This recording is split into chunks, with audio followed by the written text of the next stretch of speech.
এই পরীক্ষাটা ভুল হচ্ছে, এই পরীক্ষায় মামলা হবে, কারণ এই পরীক্ষায় অযোগ্য প্রার্থীরা এখনও আছে। তার প্রমাণ স্কুল সার্ভিস কমিশন লিস্ট 1 প্রকাশ করেছে। তা লিস্ট 1 এখানে শিক্ষকদের তালিকা প্রকাশ হয়েছে, তাহলে বলে দিতে পারতো সার্কুলার জারি করে যে আর একজনও শিক্ষকরা অযোগ্য নেই। তাহলে চেয়ারম্যান বলছেন যে যারা আনটেন্টেড, যারা বিদ্যালয়ে স্যালারি তুলছেন, যারা বিদ্যালয়ে যাচ্ছেন তারা যোগ্য, তাহলে যোগ্যদের তালিকা কেন প্রকাশিত হচ্ছে? বলছি এই পরীক্ষা থেকে তাহলে কি শিক্ষক বাছাই সম্ভব হবে না যদি অযোগ্য থেকে থাকে? আপনার মত অনুযায়ী যদি আদালতে বিরোধী দলনেতাও তো একই প্রশ্ন করেছে যে আবার যারা অযোগ্য তাদের অ্যাডমিট দেওয়া হয়েছে। এই পরীক্ষা হয়ে যাক, দেখবেন বিভিন্ন রকম আইনি জটে আটকে যাবে, এটা আমার ধারণা। আর বিরোধী দলনেতা কি বললেন প্রশ্নটা?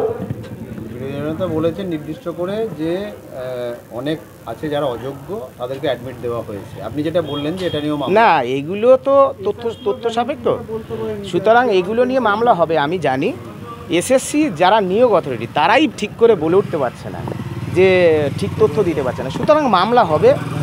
দুঃখ লাগছে এটাই, 10 বছর ধরে নিয়োগ নেই, নতুন চাকরি প্রার্থীদেরকেও